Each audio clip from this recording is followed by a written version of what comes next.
This episode of April and Jay Have No Ideas is brought to you by the Misconnection section of Craigslist. I'd have something else, but it's summertime and I'm lazy, and I didn't come up with anything ahead of time. Secret CD host DL Straight Men near Claremont Park, East 170th Street, Claremont Park.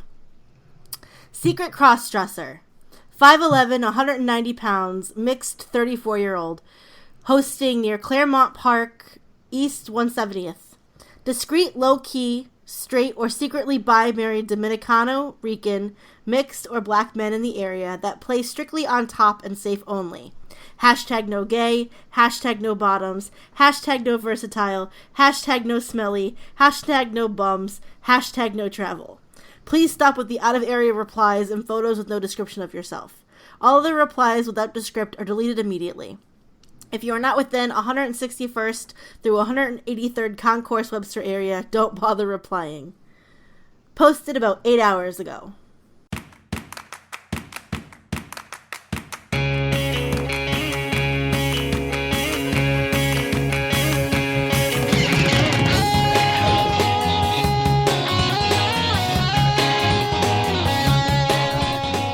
Hi, I'm April. And I'm Jay. And we have no ideas. Mm-hmm. And we are back from a longer than we had intended hiatus? Summer vacation. Sure, summer vacation. Part of it's Jay's fault, part of it's my fault. It's been a month. It has been a month, and as of today, summer is over. It is September 1st. I mean, I guess technically summer's not over, but... Yeah. Summer's over. Yep, I officially start teaching again on Tuesday. Womp womp. I would like to feel bad about that, but I can't. Because I don't get summers off. I know. That's why I try not to complain too much when I'm like, oh, summer vacation is over for me. It's like I've been home for the last 3 months. Granted, everybody at work, because we were all back last week, everybody's like, oh, how was your summer? I'm like, this has been the most stressful summer of my life. Like, you have no idea. Yeah. Between all of this stuff that has happened, I mean, there's been some stuff that I won't talk about on the air that Jay knows about. But my dogs have had a hell of a summer with illnesses, especially my female. She's currently laying on the couch right now, and she's battling a severe ear infection that has caused facial paralysis. Yikes. She's constantly stumbling and falling. The doctors are still trying to figure out how to treat her because she's allergic to everything. It's been a fucking nightmare the last several months. What a fiasco. Yeah. Yeah, it's been very stressful. Yeah, it's been a pretty easygoing summer over here. Lots of good vacations and stuff, and you know, it is what it is. Mm-hmm. Normal life stuff. Yeah, my husband and I, Jay knows this already. I told him this story because I thought it was quite funny. My husband and I went on a cruise. What was it? 3 weeks ago? Yeah, about 3 weeks ago. And I'm not going to give the name of the cruise because I don't want to get sued for talking badly about them, but let's just say that it's the name of a country. But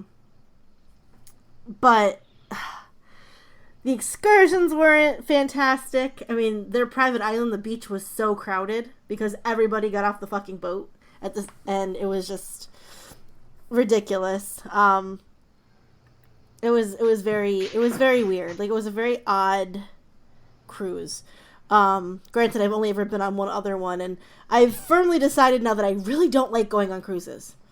Yeah, they're not for everybody. Yeah, I just... By any means. The only way I would ever do another cruise, and I told my husband this, was if it was a Mediterranean cruise, or fancy, or if it was a Hawaiian cruise, because those are two like areas that it's very expensive to go do touristy things. Yeah. You know, so if I'm going to go to Hawaii, might as well see all of the islands and have, like, all of my meals and shit taken care of. You know what, though? Getting to Hawaii is expensive, but once you're out there, it's not that bad. Oh, really? We spent 13 days out there, and it wasn't that bad. Okay. But, yeah, you got to get there, though, and that's expensive. And same with, like, a Mediterranean cruise. I would love to do, like, a, 10 or 12 or 14-day cruise, through all of, like, Greece and, the Greek Isles and all out that way. So that's pretty much the only way I would ever do a cruise again. Fair enough. But, so everyone always says, like, the food on the cruises are the best thing, is the best part. Like, it really wasn't. The buffets were not great by any stretch of the imagination. Breakfast was okay. Like, I was able to get a decent omelet every morning. The specialty restaurants were good. I will give them that. We went to a hibachi restaurant one night, and we sat next to a couple where one member of the couple had never been to a hibachi restaurant. Oh, no. And their reactions were priceless. I actually turned to them at one point and I said, after the performance was over and we were eating our meal, and I just looked at them and said, "You know how this was a show for you?" And they were like, "Yeah." I said, "Your face was the show for me." Because the reactions were hilarious. Even, like, the restaurant... Your face is a show. It was. Like, the reactions were hysterical. Because this person, like, sat down with their spouse and they looked pissed off the entire time. And then, like, I don't even know what you call...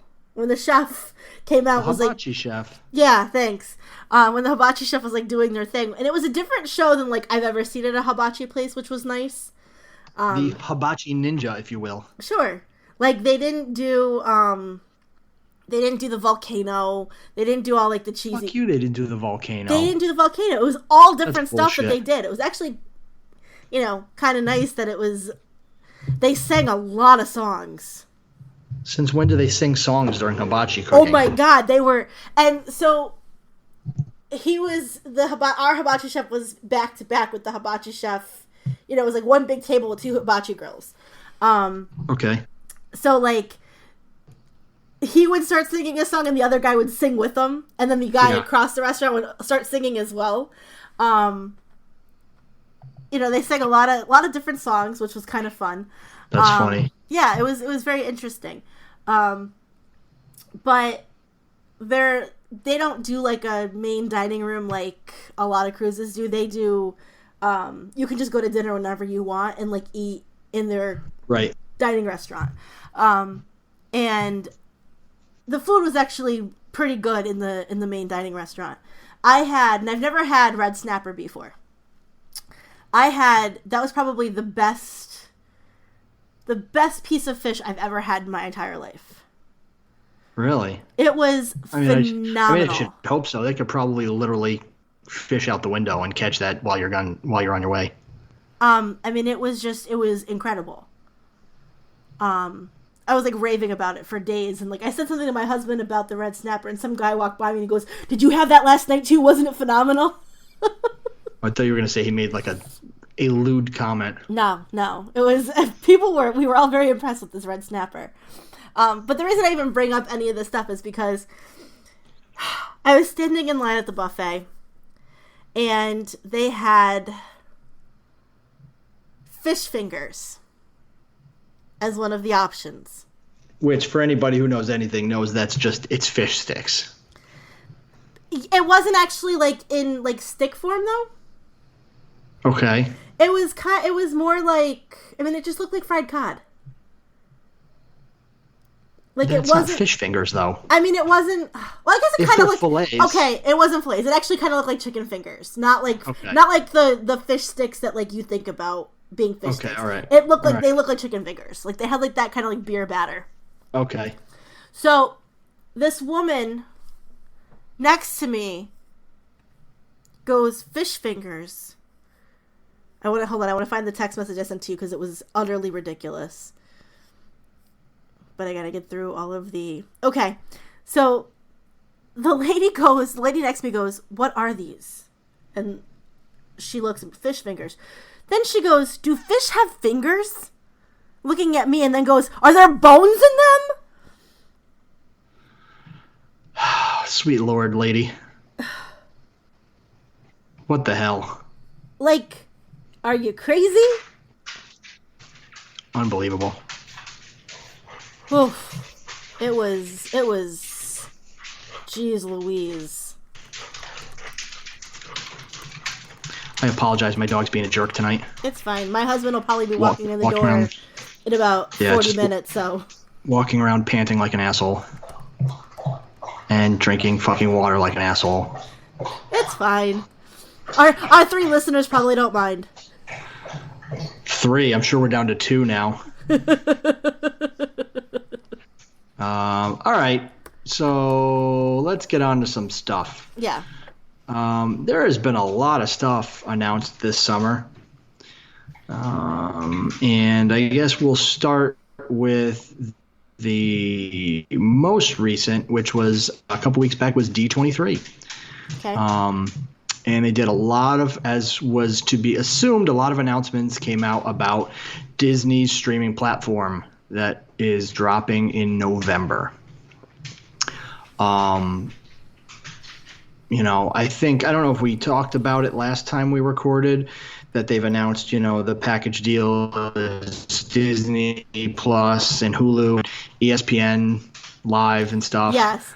But here's the problem with that, is that the bundle only works if you don't want Hulu without commercials. I mean, if you don't mind commercials on Hulu, it will not be a bundle for Hulu without commercials. Oh, yeah, I'm fine with that. I'm not. It's only like 2 commercials. I'll pay the extra $7. It's fine, because I think somebody actually did the math, and it really doesn't make much of a difference if you bundle it or not. But obviously Disney Plus is going to be the place for Disney, Pixar, Marvel, Star Wars, National Geographic, pretty much everything. Just everything. Mm-hmm. So they did their whole spiel. They did their announcements. There's a new, let's see, what the stuff we don't care about. There's a new Lizzie McGuire movie coming. There's a new Phineas and Ferb are back in a new movie. Okay. High School Musical, the series. I kind of like Phineas and Ferb. Oh, stop it. It's not that bad. It's kind of a fun cartoon. High School Musical, the series. Jesus Christ. Yeah. There's a Toy Story spinoff, I guess. The breakout star from Toy Story 4 returns in a series of shorts, Forky. Nice. And basically, in which Forky asks what is money to Ham, the piggy bank. Ham finally manages to convey that money is indeed a very important thing, to which Forky counters money cannot be as good as having wonderful times with friends. And I guess the name of the series is Forky Asks a Question. And it's going to be like shorts where he asks questions and stuff. There's a new Monsters, Inc. series called Monsters at Work. Okay. It's basically going to take place literally right after Monsters, Inc. The spin-off series will feature all new character Tyler, an ambitious fresh graduate from Monsters University ready to make his way in the monster world. Unfortunately, he starts Monsters, Inc. the very day that the company switches from Scream technology to Laugh technology. So there's that. Getting on to the stuff we care about. These are most of the things we knew about, but there was more information. So first up is Marvel's What If. Right. So they played the trailer for Marvel's What If. It's going to be an animated series, obviously. Jeffrey Wright plays the Watcher. He's basically the narrator. Okay. And it's talking about alternate worlds. It's basically a Twilight Zone for the Marvel Universe. Right. And what we got a glimpse of during the trailer, we got a glimpse of T'Challa traveling through space in a Guardians-like outfit. We got Bucky Barnes facing off against zombie Captain America. because they're doing the Marvel Zombie storyline. And we got Super Soldier Peggy Carter's full costume featuring a Union Jack. So there's going to be an episode where what if Peggy Carter became basically Captain Britain? Yes.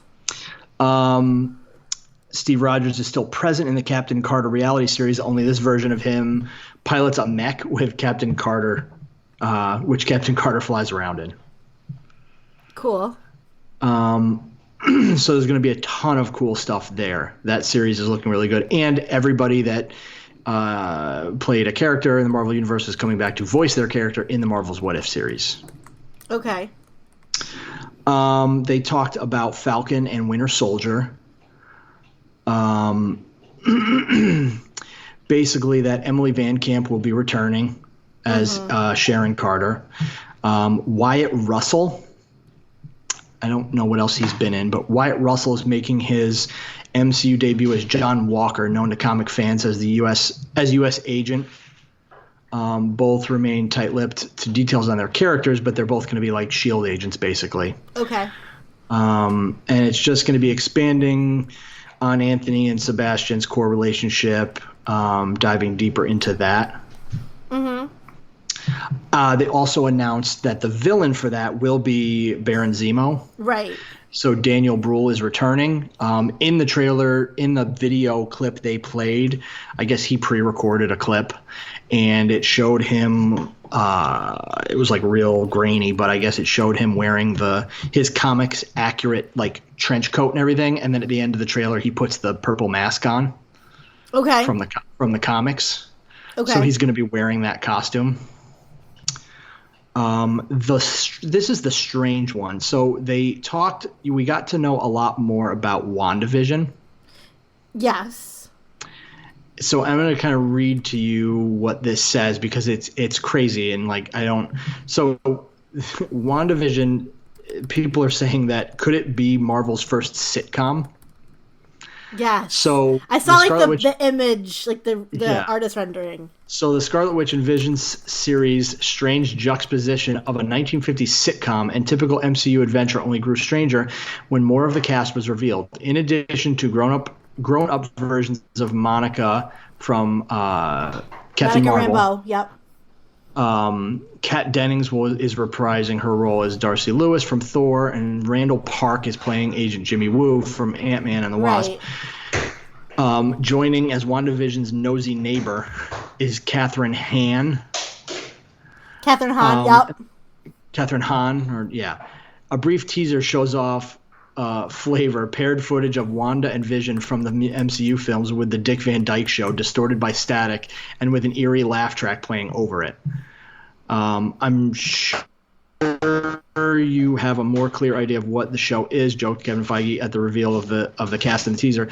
The show hasn't started shooting, but both Elizabeth Olsen and Paul Bettany touted the script.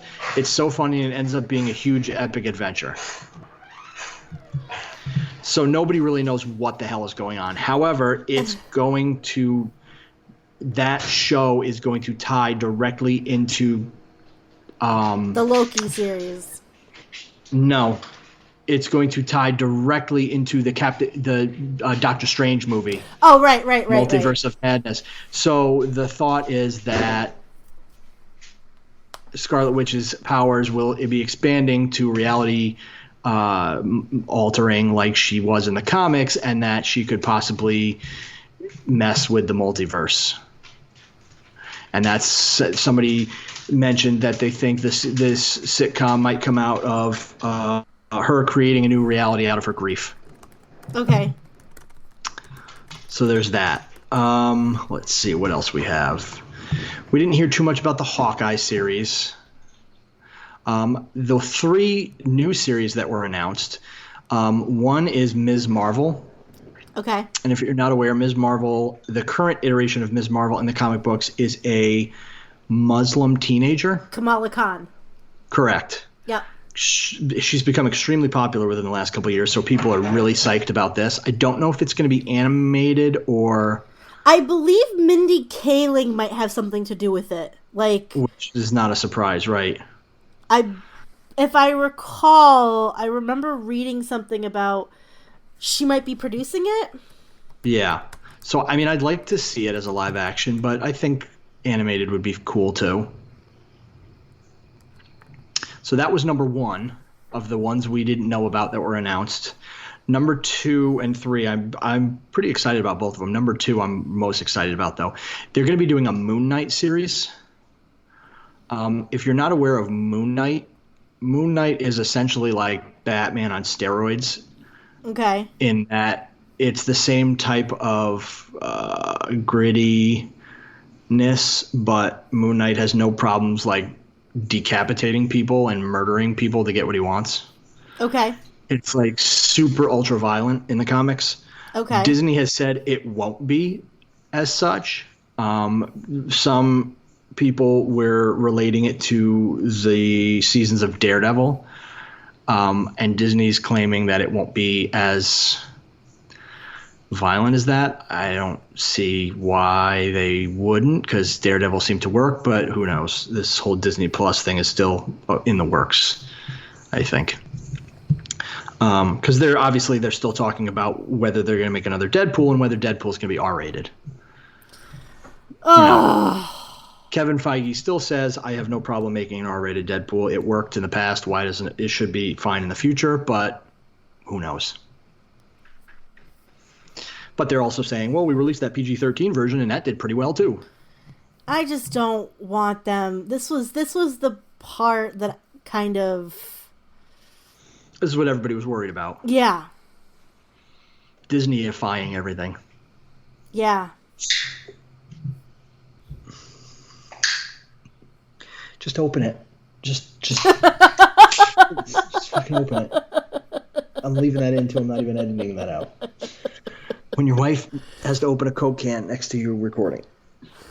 Christ. Anyway. And the third one, which I think was a big surprise for people, is they're making a She-Hulk series. I'm very excited about that. That apparently is going to be live action. That's perfect. Mark Ruffalo has said, I think he's going to do it. I don't know if they're going to keep it as his cousin Jennifer Walters, who's also a lawyer, who, in the comics, she's She-Hulk all the time. Like, right. She doesn't change. She's just, that's her. A lot of people have said maybe it'll go back to that whole thing in the Hulk movie where the blood gets in the soda, or it could be the comics accurate origin where she needs an emergency blood transfusion and he's the donor. Right. So it would be interesting to see how they do that, but it would be good, I think, to have Mark Ruffalo involved.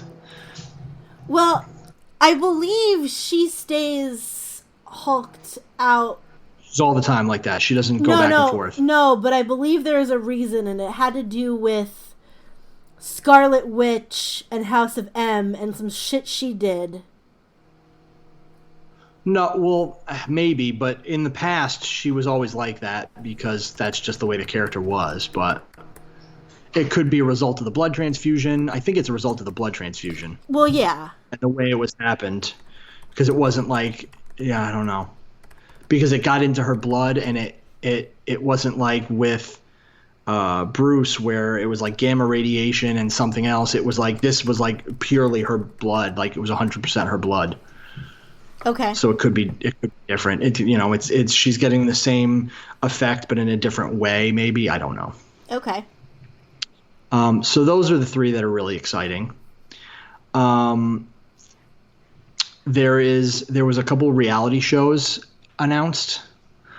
Okay. One of which I think you'll be really excited about. The name of the show is The World According to Jeff Goldblum. Okay, I did hear about this. And it looks fantastic. I don't know much of what it's about. I don't think anybody does. But there is an official trailer, so you should probably go online and check it out. Okay. But it's going to be lovely, I'm sure. Let's see, what else do we get? We got a live-action Lady and the Tramp. Which, the only thing I appreciate about it... Is they're all shelter dogs? Yes. Yeah. I don't like, here's the thing. I don't particularly like movies that star real animals. You just don't like it because 9 times out of 10 they kill the animals in the end. Well, that too, but no, I mean, Lady and the Tramp is a cute movie. But I don't. What? It's not one of my favorites. No, it's not one of mine either. Like, but I don't like when they use real animals in movies. There was what movie was it? I think it was like A Dog's Purpose, or like one of those movies where like there was footage that was shown where like they were mistreating the dogs, making them do stunts that were like traumatizing the animals. Yeah, I get it. I'm very worried that they're gonna do like a live action, or at least like a Lion King kind of version of The Fox and the Hound, and I'm not okay with that at all. Yeah, right. Let's see what else. They announced a movie, but I didn't think this was gonna be on Disney Plus. Yeah, I guess it will be. It's called Noelle. Okay. And it is it stars Anna Kendrick and her brother Bill Hader, who basically inherits the role of Santa Claus, but then decides to take off and like teach yoga in California, and she has to go like track him down. So that looked kind of funny. Stargirl, which I guess is based on a book. Okay.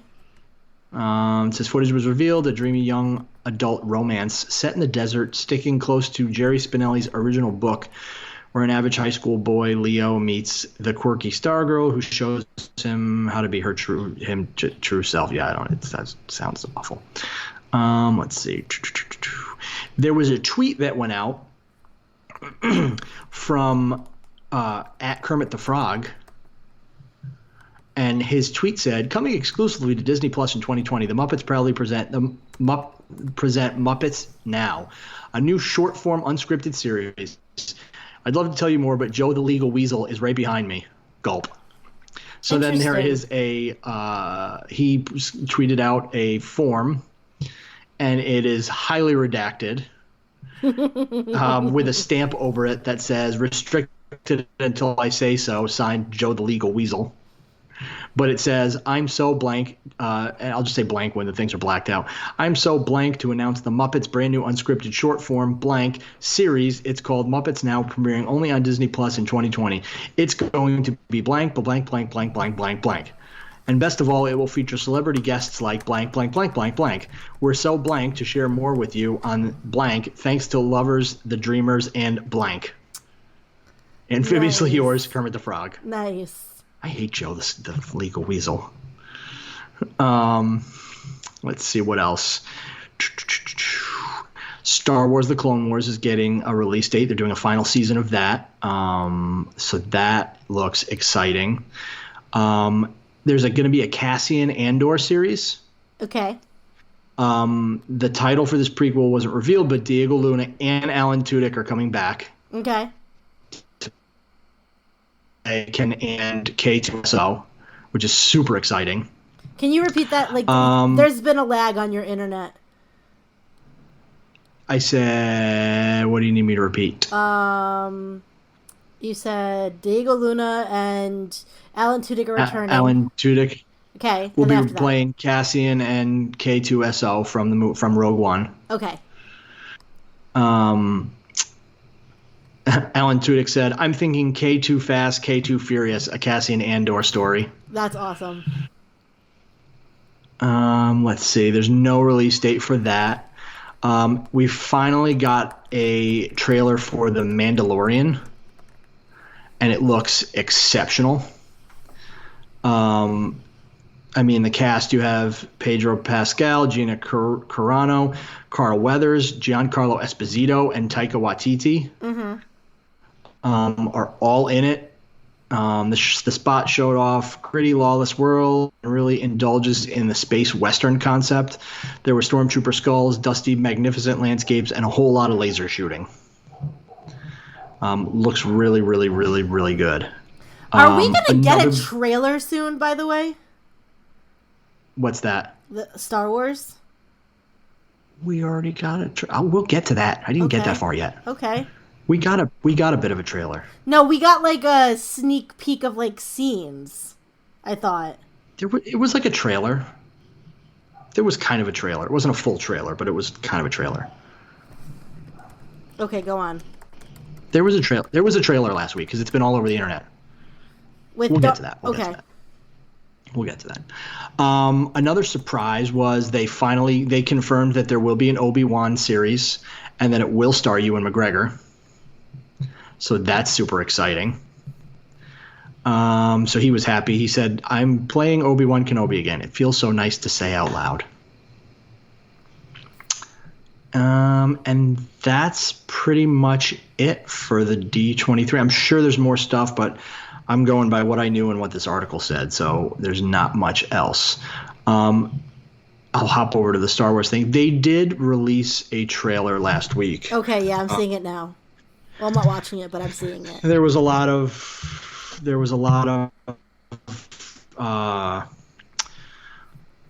hearsay, a lot of shakeups because they think Rey's going over to the dark side. She's got this crazy like double-bladed lightsaber that like folds in half, and like it's pretty cool. You should watch it. I will after we record. I did see a interview with JJ this week, and a lot of the questions, reflect back on how Rian Johnson did the second one, if it derailed what his plans were.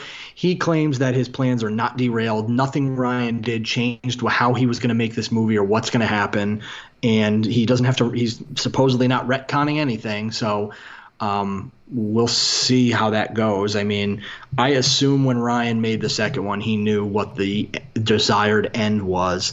So, I mean, he was allowed to make whatever creative choices he wanted. I think JJ will do a fine job. I think the world will still bitch and moan no matter what he does. So Absolutely. Just sit back and enjoy the ride. Like, I'm already sick of seeing people complain. So just watch the movie and shut up. That's what I say about that. That was a mouthful. What else do I have?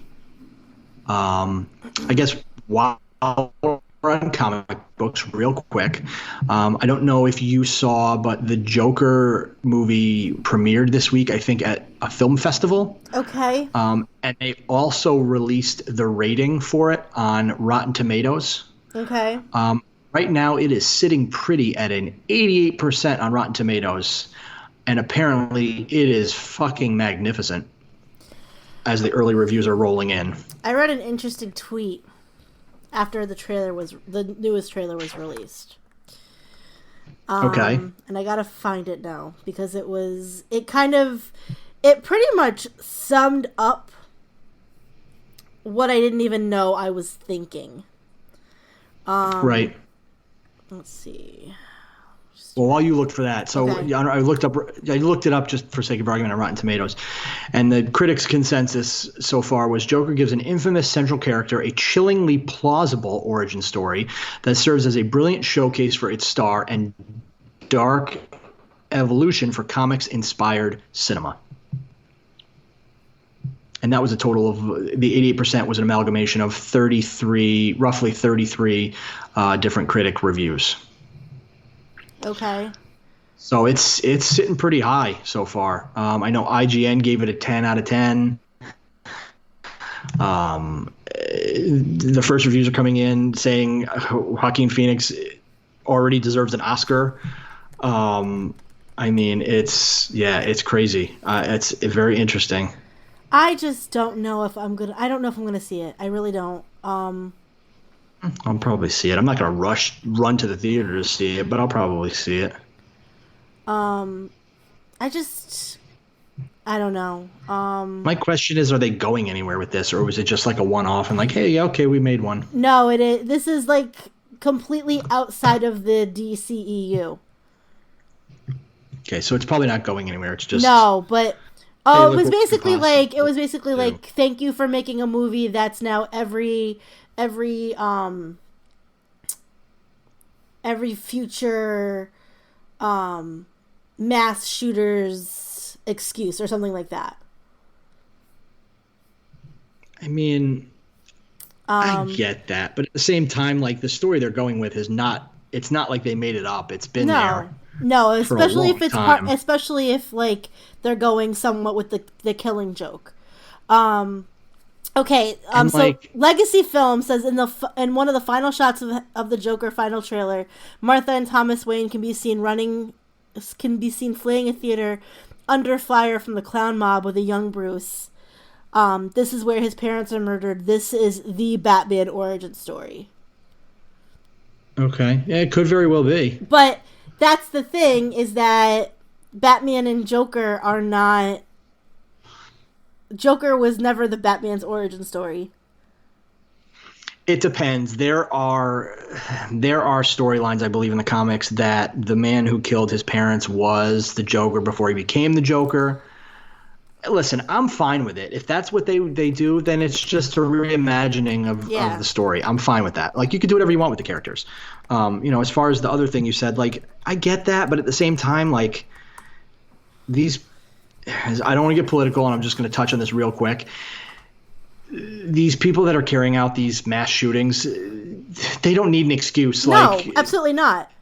You make these movies and say, well, thanks for adding. They're going to do it no matter, like, that drives me crazy a little bit. Like, it is, like, cinema has been there forever. Films have been there forever. These kinds of stories have been there forever. This whole thing has not been happening for the last 100 years. But, like, again, I wish I could find the tweet, because it was a bit more eloquent, and yeah, I get it, and I understand what you're saying, but it's like, I don't know. It is what it is. And I could be saying it completely wrong. I need to find it now. Yeah, it is what it is.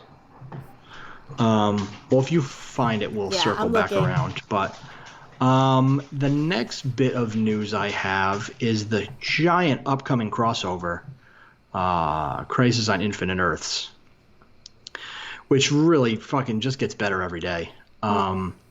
So I had asked you before, have you been up to date with all the character announcements? No. So let's run through real quick what's been announced thus far as which characters we're going to see and who the actors are and so on. And of course, I lost my page. Here we go. Okay. So number one here, this was one of the big ones. So Brandon Routh will be playing not only Ray Palmer, but he will be returning to the role of Superman. Right. But he will be playing the Superman of Kingdom Come. I don't know if you're aware of that comic book. I'm not, but we talked about that Superman after Comic-Con. Yeah, he's much, much, much, much, much older. Like, much, much older. He won't be wearing the Superman Returns costume, but rather a version of the Superman suit from Kingdom Come by Alex Ross and Mark Waid. So that's kind of cool. I mean, they're really pulling from everywhere for this thing. And going kind of outside the boundaries of what's been on the CW and within the Arrowverse, which I think is awesome. And to utilize somebody like Brandon Routh, who obviously played, and to not like ignore and say, let's run into it head first, I think is crazy. Right. Which I will get back to in a minute. I think there's another instance of that, which I think is so fucking amazing. Obviously, they're going to finally bring Black Lightning in. Oh, I didn't know that. So Cress Williams will appear in the Crisis as revealed during the CW's TCA presentation, although it had already made its way online before that, and Williams had unwittingly confirmed it early. Oops. And that's interesting, since they said that they weren't going to bring Black Lightning in, like, at all. And that was supposed to be, like... And now they're saying, like, yeah. I mean, so they're saying there's nothing known yet about how big of a role he's going to play or whether his part will be anything bigger than a Red Sky crossover style cameo. Okay. If the latter, he will likely be joined by Thunder and Lightning. And if the former, he'll almost certainly be alone, since Black Lightning filmed in Atlanta, not Vancouver. So him coming to play for more than a day or two on Crisis would likely mean that other cast members had to be shooting their scenes in his absence. I'm kind of reading this from comicbooks.com. This is the one I'm super fucking excited about. Oh, this is going to be so great. Kevin Conroy, star of Batman the Animated Series and voice of Batman for all of my life, will be joining, presumably playing the role of Bruce Wayne, like old Bruce Wayne from like Batman Beyond. Kevin Conroy is my Batman. Like he is the voice of my Batman and forever will be. Like I said, presumably they're saying he's not going to play Batman. He may just be playing Bruce Wayne, and we're thinking it's going to be the older version, almost like a Kingdom Come version of Bruce Wayne, since you have Brandon Routh. But they're saying he's going to be playing an aging version of the Dark Knight, likely an homage to his role on Batman Beyond, where Bruce was sidelined and acted as the man in the van because he was like crippled. So that's super exciting. Another exciting one is they're bringing in Burt Ward. Okay. They're not saying who Burt Ward is playing, so we don't know if he's going to be playing Robin. For anybody that's not familiar, Burt Ward was Robin in the 1967 Batman with Adam West. So again, they're not saying who he's going to be. They're just saying he's cast. So they're making a big point not to say. So that'll be interesting. Obviously, we're going to have the Monitor and the Anti-Monitor, both played by LaMonica Garrett. So that's pretty much a given. We talked about how Tom Cavanaugh will be playing Pariah, which in the comics is basically the person that leads to this whole thing. Obviously, we're getting Tyler back as Superman. We're getting Bitsy back as Lois Lane. We're getting Batwoman. We're getting Team Supergirl. We're getting Team Flash. We're getting Team Arrow. We're going to have the Legends. And then some rumors and guesses that have not been confirmed as of yet. There was heroes of alternate timelines, whether it's Titans or Smallville, characters from non-CW DC shows and CW shows that are on outside of the Arrowverse have been rumored from day one. Some of these rumors got a little louder after Black Lightning and Brandon Routh announcements, but we'll have to see which, if any, show up. As of right now, Tom Cavanaugh and Michael Rosenbaum said they have not been approached. So no Smallville, folks. As of yet. Well, how sad. As of yet. I don't care. Oh, that would be awesome, though. No, because you know what? Here's the thing. Like 7 Supermans? It'd be awesome to have like 7 Superman. Here's the thing, though. You've got Chloe, who's in prison. Well, we don't need her. Kristen Kriak, who is also like part of that whole Nexium business. Yeah, but Brandon Routh, but Tom Cavanaugh, I keep saying Tom Cavanaugh. It's not Tom Cavanaugh. Welling. It's freaking Tom Welling and Michael Rosenbaum. They're cool. Michael Rosenbaum is friends with James Gunn. He's a cool guy. I don't know why that's a qualification for being cool, but he's a cool guy. Lex Luthor, John Cryer's Lex has not been confirmed yet, although I'm sure it will be.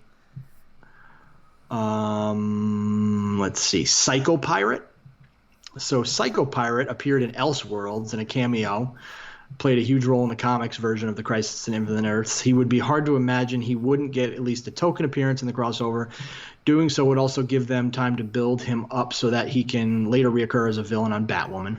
Mm-hmm. The Flash of Earth 90. So that would be the John Wesley ship Flash. Every time I see him, I just think about how sad he looked when we saw him at that convention. And don't get me wrong, he wasn't sad. He was happy, but he looked fucking sad. Yeah. And then any dead characters. Alternate versions of dead heroes or even some fallen legends. Don't be surprised if some people thought were gone pop back up. Likely is Dr. Rip Hunter, of course, who had access to all of time for years. And that's all that's been announced so far. You also didn't mention that Ming-Na Wen was going to be in The Mandalorian, by the way. I didn't. It wasn't in that article. I apologize because it was announced, I think, at D23. I apologize for the crappy. Because she's amazing and deserves everything ever. She's officially a Disney legend now. She is. And she really is a Disney legend. And she's always been a Disney princess. She has for quite a long time. So I don't remember if there was any other...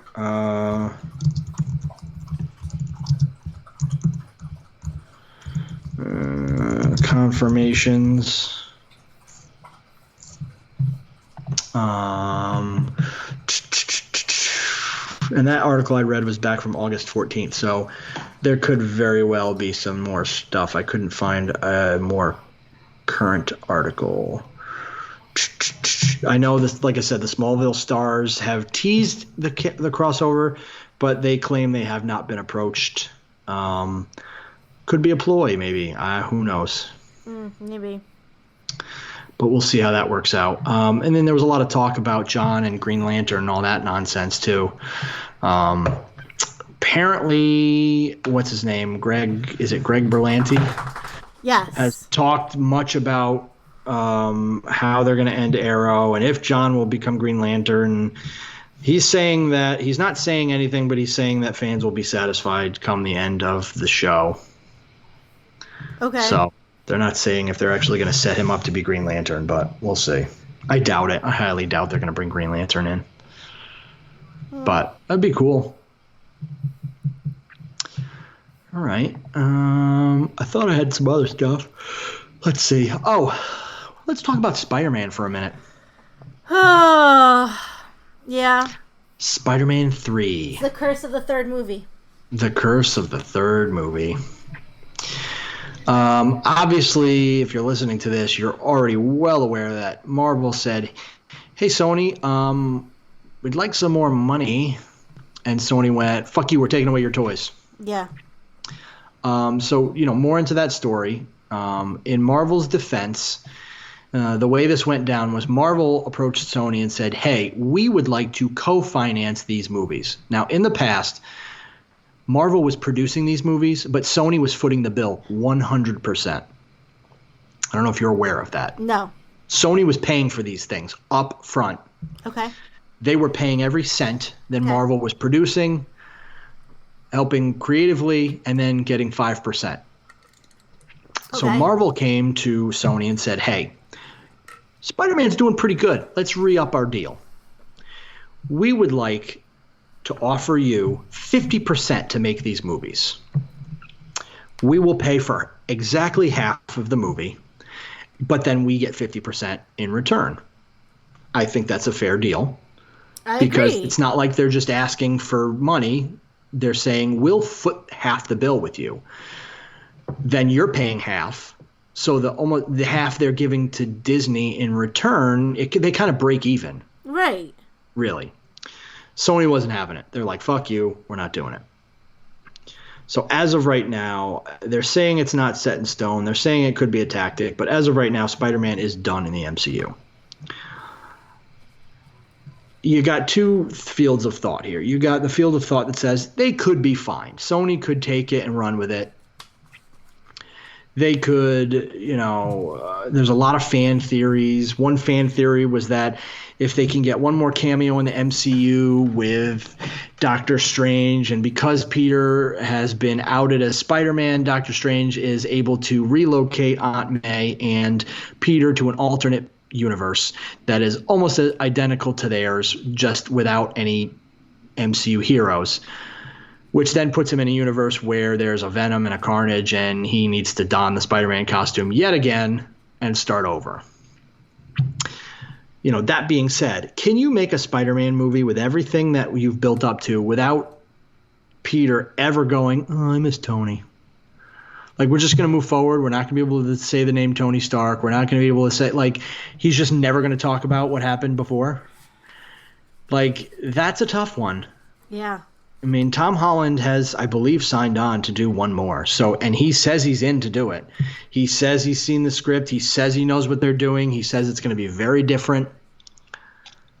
I don't know. I mean, I hope they don't, here's the thing. Like, I'm not on board to say Disney should own everything and they should, they should be the ones that have Spider-Man because what the hell? Like, yeah, I like seeing him with all the other things that I like. I like him playing with all the other toys. The thing that gets me about all these mergers and these companies, and correct me if I'm wrong, these people are this is the way I see it. These people are in the entertainment business, right? Yes. Their job is to make things that entertain us, the public.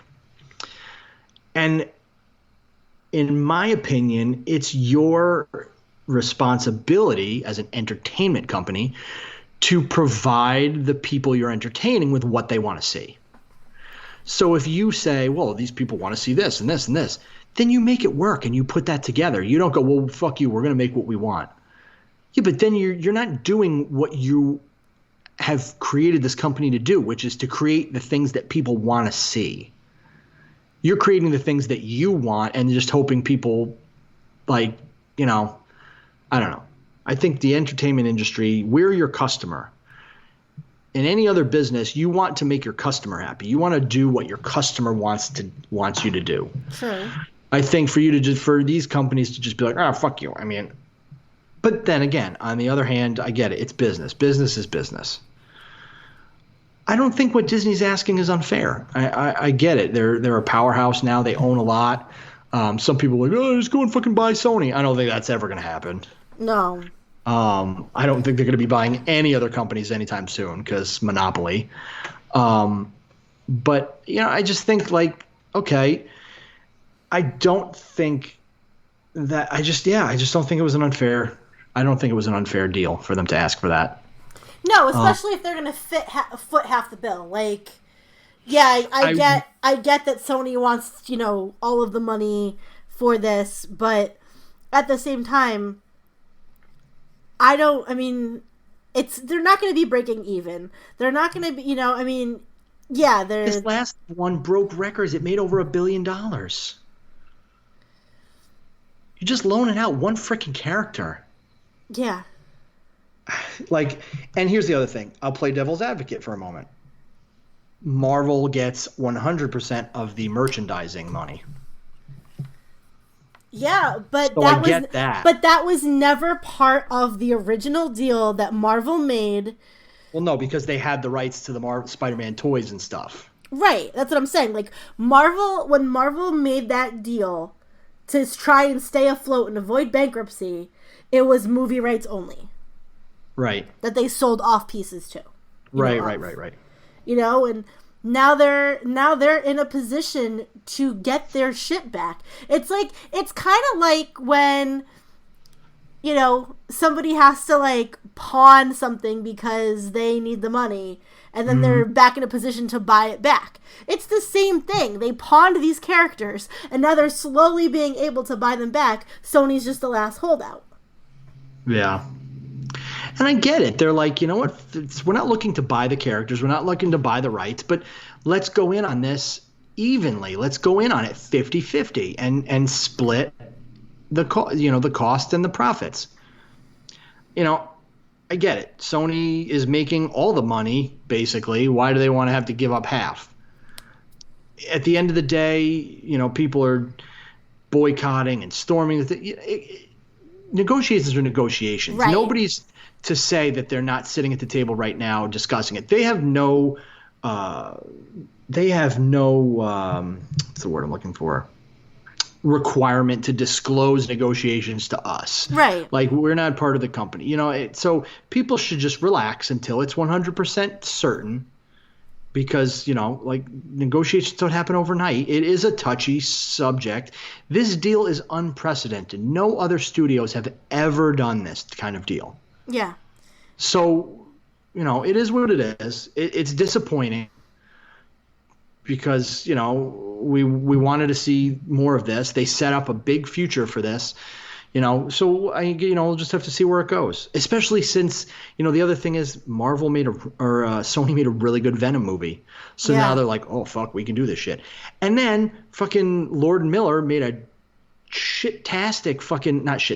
fucking amazing Into the Spider-Verse movie. Yes. Basically to say, hey, Sony can make a good fucking Spider-Man movie. And it was fucking phenomenal. So I get it. There's going to be some negotiation to this. It's going to be, who's to say that Sony doesn't go, well, fuck you, we're keeping them. This is it. Deal's done. And now we're going to have Lord Miller do another Spider-Man movie because they did Into the Spider-Verse, and fuck you. Now you're going to have, maybe he does they do somehow go into an alternate dimension, and now you have Miles Morales live action as well. Yeah. So as disappointed as I am, at the same time, I'm a Spider-Man fan, and I just want my Spider-Man. So however I got to get it, pill form, powder, syrup, whatever. I agree, but I do think that this is, a negotiation, and I think we're gonna. I don't think that Marvel is going to walk away, or Disney is going to walk away that fast. Right. I think that there will be lots of lawyers involved. Right. So we just, we got to wait and see.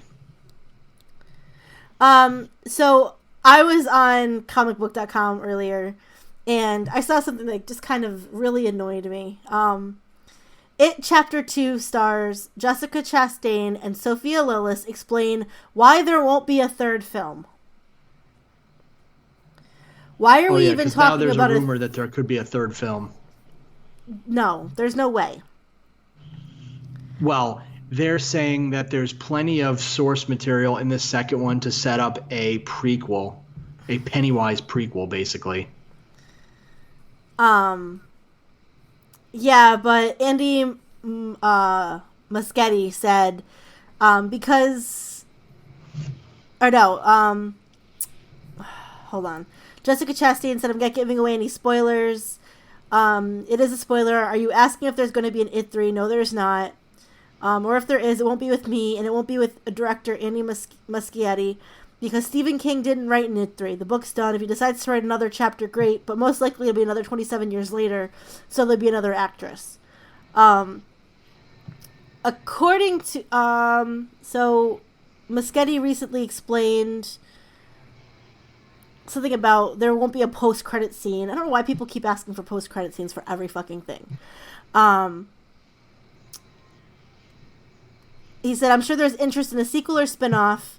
Gary Dauberman, who wrote both It films, explained in a previous interview, but I gotta say, we want to be respectful to the material of the book. I don't think anybody's over there. In fact, I know there's no one over there going, hey, let's definitely do this. We could tell the story of what happened at the beaver trapping camp or whatever. To answer your question, I think there is room to build on the mythology of It because it has been around from the beginning of time, but I don't think there are any plans for it. I also read that the runtime is like super long. Yeah, it's like 3 hours or something. I still haven't watched the first one. And 2 hours and 50 minutes. And the director said that he actually has enough footage for 2 director's cuts where the runtimes for each movie are about 4 hours. Oh, yeah. Yeah, it's crazy. That he wants to put out at some point. Nice. I still need to watch the first one. I just haven't gotten around to it. I'm so glad that you talked about It, though. Okay. Because it makes my segue so much easier. Okay. So they finally announced a release date and a basic story for Castle Rock Season 2. Nice. And it was like a surprise slap in the face that nobody expected. So the teaser that they released was Misery Arrives October 23rd, to which everybody obviously was aware that Season 2 will be based on the novel Misery. Yes. Lizzie Kaplan has been announced to be playing a young Annie Wilkes. Oh my God! Really? Yep. I So she will love be Lizzie playing Kaplan. she'll be playing a young version of Annie Wilkes. So the subject of the brief blip for season 2 is a feud between warring clans comes to a boil when budding psychopath Annie Wilkes, Stephen King's Nurse from Hell, gets waylaid in Castle Rock. That's the official synopsis. I thought they were doing The Shining. That's what everybody thought. So, however, we're definitely excited to see the news. Alongside Lizzie, Castle Rock Season 2 adds 8th grade star Elsie Fisher as Annie's daughter Joy. Okay. Excited because this seems to be where they're going with this, with reusing Stephen King actors, which is so exciting. Tim Robbins will be in the season, but they're not saying who he's playing. Sarah Gadon from Alias and Grace, Allison Wright from The Americans, and Robin Weigert from Big Little Lies. They haven't said much about like you said, the postscript, the post-credit scene from season 1, where they're going to dive into the Shining mythology. I would not be surprised if they hint at that again this season, and they're building to a huge Shining finale. Okay. I think that would be the big, because you figure when you think back on The Shining, all the ghosts in the hotel and how that place was just fucking batshit crazy. What if that ends up being where they're all leading to? Okay. Just ends up leading to this just batshit crazy fucking place where people lose their mind. Who knows? So that's super exciting. So we're a month away from that. A little under 2 months away from that.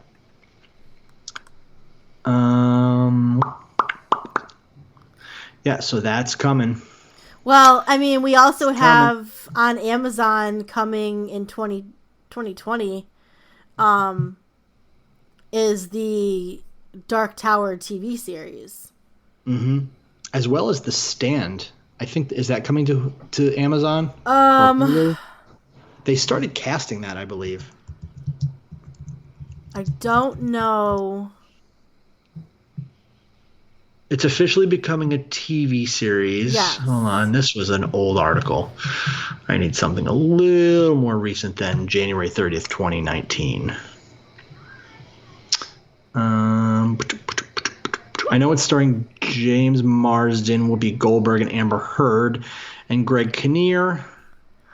It is, as of right now, let's see. It's going to be Josh Boone's adaptation. He's the guy who made The New Mutants. That hasn't been coming out. It's going to be coming to CBS All Access, and it's going to be a 10-episode limited series. Okay, one of the things that I don't get. Yeah. Let's see. Series is quite the change from what Boone originally intended for his King Passion project, an extremely faithful 4-part movie franchise that would explore the 823-page tome in full. But now, thanks to the magic of television, the stand will finally exist in serialized version it so richly deserves. As it stands now, we are looking at James Marsden has joined the cast and will play Stu Redman. Amber Heard will be playing Nadine Cross. Odessa Young will be playing Franny Goldsmith. Henry Zaga from 13 Reasons Why will portray Nick Andros, the young deaf mute man. Some of the major roles left to be officially announced are Mother Abigail, Tom Cullen, Larry Underwood, Harold Lauder, Glenn Bateman, Ralph Bretner, Susan Stern, Dana Jurgens, Lloyd Henreid, Trash Can Man, and of course Randall Flagg. So we're waiting on that, but that's expected to arrive in 2020, CBS All Access. So that's pretty exciting. I don't know why we're having a Stephen King renaissance all of a sudden, but I like it. Okay. I mean, because he's amazing. I mean, he is amazing. They're also... Oh, wait, hold on. It's being made, and I'm not happy about it. And I think it's being done as a movie. The Girl Who Loved Tom Gordon. Oh, yeah, I heard about that. Is going to be... I don't know that story, but... Oh. The Girl Who Loved Tom Gordon is the reason that I stopped reading Stephen King for a very long time. It was like one of the first books he put out after the car accident. Okay. And I hated it so much. That book made me so... I just hated the book so much. Okay. It's about a girl, a 9-year-old who goes on a hike with her mother and brother on the Appalachian Trail. Then her mother is recently divorced. I think it was with her mother. It's not with her father, is it? The movie's supposed to come out this year, isn't it? Or it was going to be a movie, and now it's not going to be a movie? No. It's going to be a movie. So the synopsis is, it tells the story of a 9-year-old girl, Trisha McFarland, who goes on a hike up the Appalachian Trail with her brother, and their recently divorced mother, only to veer off the path and get lost. She winds up stumbling through the woods for 9 days, wandering farther and farther from civilization as she tries to make her way back home. As she walks, hunger, dehydration, and exhaustion cause her to hallucinate, and she begins to believe that she's being stalked by a supernatural beast known as the God of the Lost. She also hallucinates her favorite baseball player, from the Boston Red Sox, Tom Gordon, and he like kind of helps her get through the trials of this. And let's see. I don't know when it's coming out. The collaboration comes at an exciting time for Vertigo. Yeah, it was just announced like Wednesday. Okay. Yeah, I guess we'll see. I hated this book. There's no cast or anything. No. Why did you hate it? Just the way it was written? I hated it. It was just something about it. Like, it was not a book I enjoyed. Like, okay, so it wasn't like anything overly offensive. I just hated it. It came out in '99, so I was like, I probably read it when I was like 16 or 17. Yeah. Listen, a guy like Stephen King, he's bound to have a couple flops. People love this book. I don't know why. It just was not for me. Interesting. Okay. I think that's all I got. Well, that was a lot to take in, people.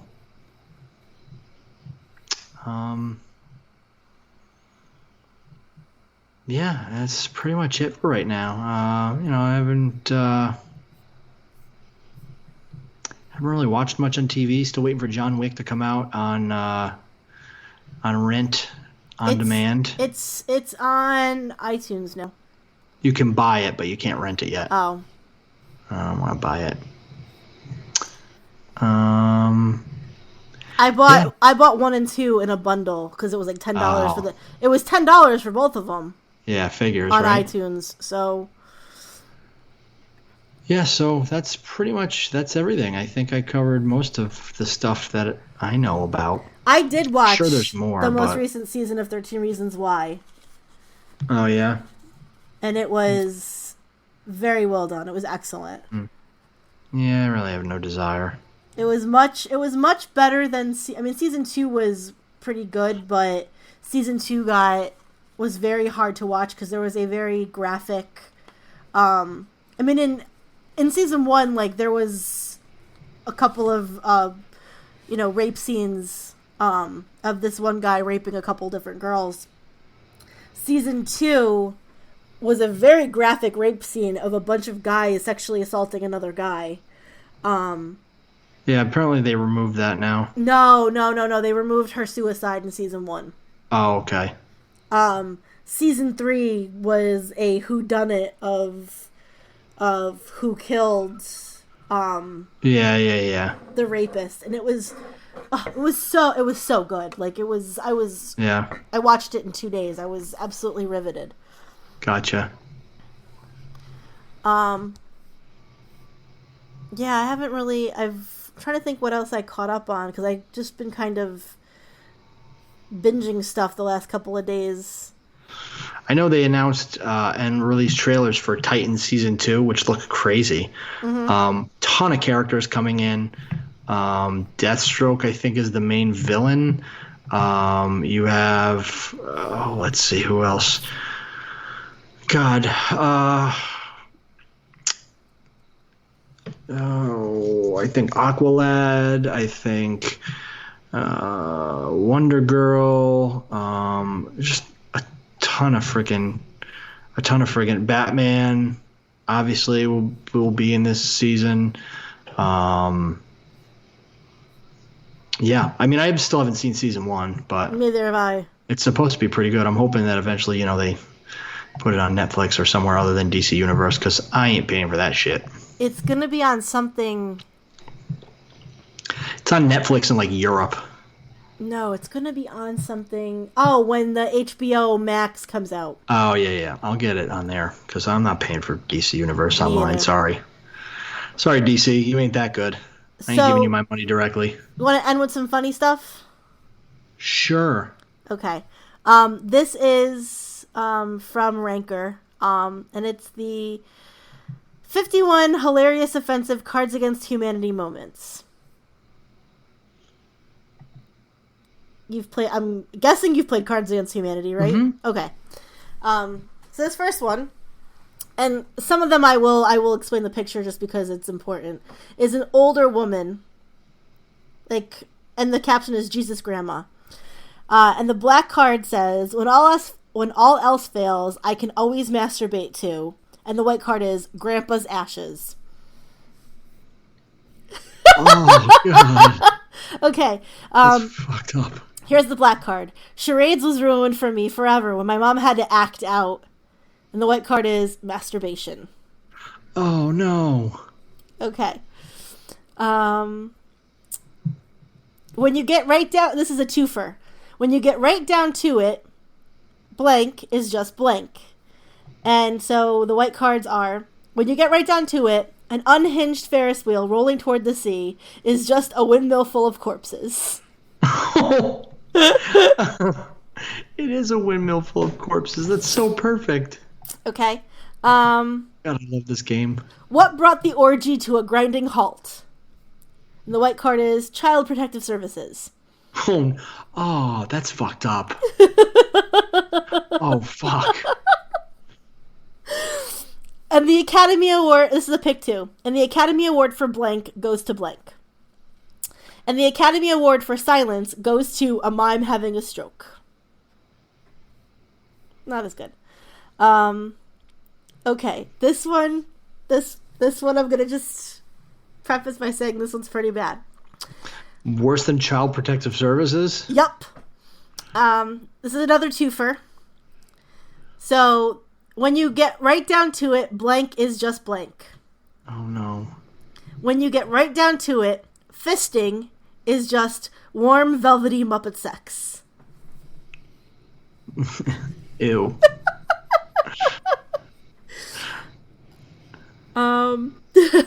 Okay. Next time on Dr. Phil, how to talk to your child about blank. And the white card says, the primal ball-slapping sex your parents are having right now. Oh, no. Let's see.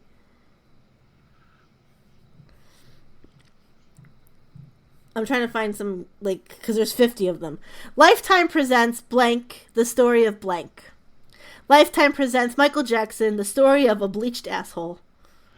Oh, no. Okay, another twofer. In a world ravaged by blank, our only solace is blank. In a world ravaged by doing it in the butt, our only solace is a micro penis. I guess that makes it better.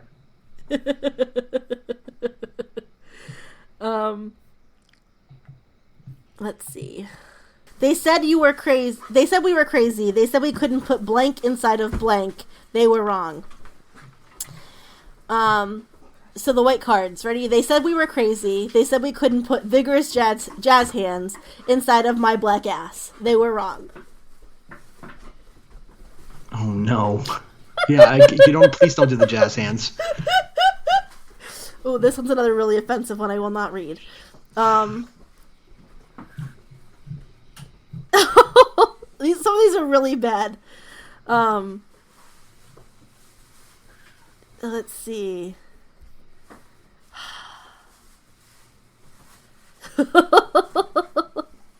I can't read some of these.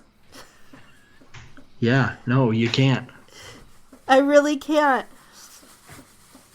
Hey, baby, come back to my place and I'll show you blank. The white card just says a PowerPoint presentation.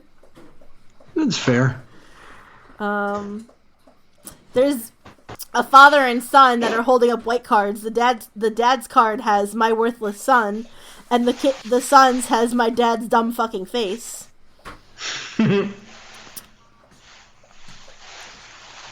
Okay, here's another twofer. You haven't truly lived until you've experienced overpowering your father and revenge fucking at the same time. Oh my god.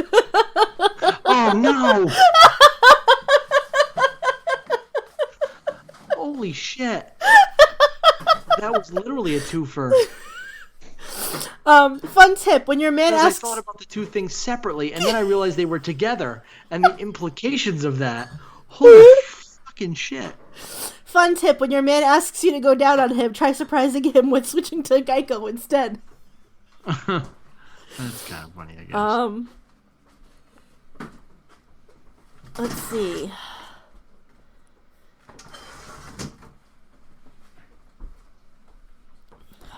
A lot of abortion jokes.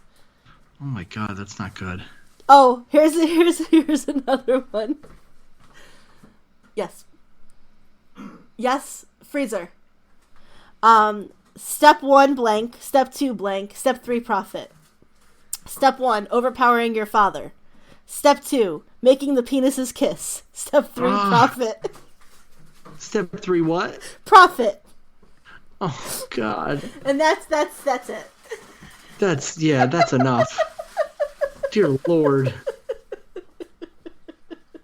What the Christ?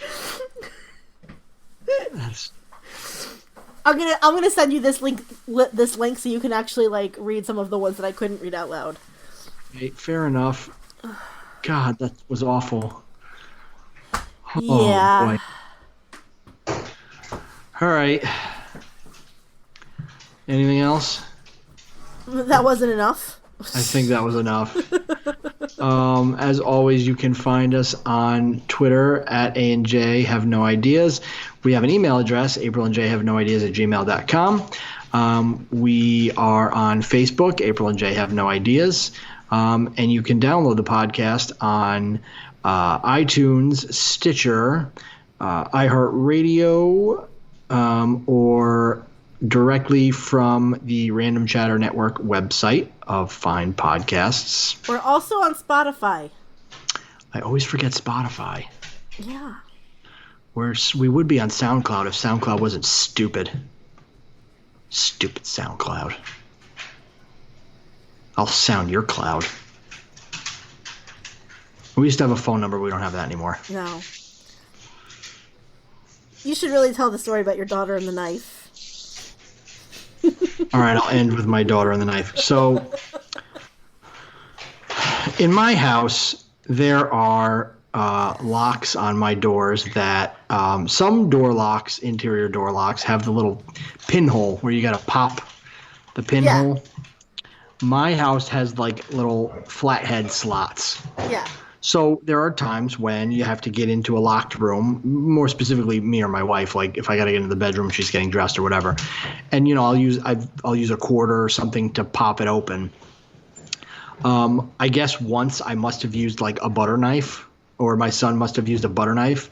So my daughter quickly learned. Now my daughter's 3. Quickly learned that you can use a butter knife to unlock the door.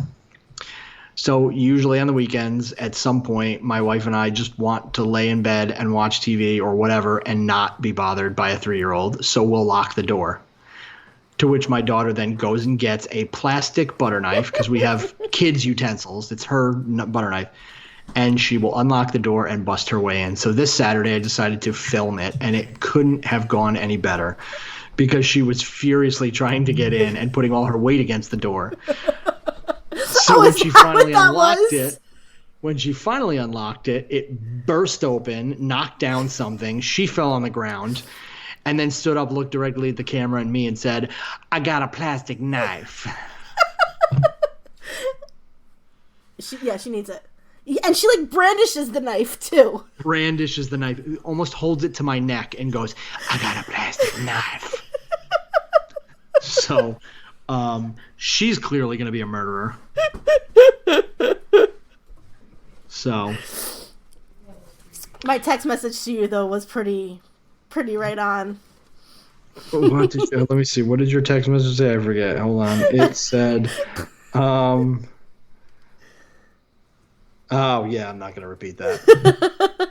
I mean, it still had the desired effect, but it's just too little, too late. Oh, anyway. All right. Well, on that note, I've been April. And I've been Jay. And those were some ideas. There was a lot of stuff. And we'll try to be more regular now. I mean, I'm plenty regular.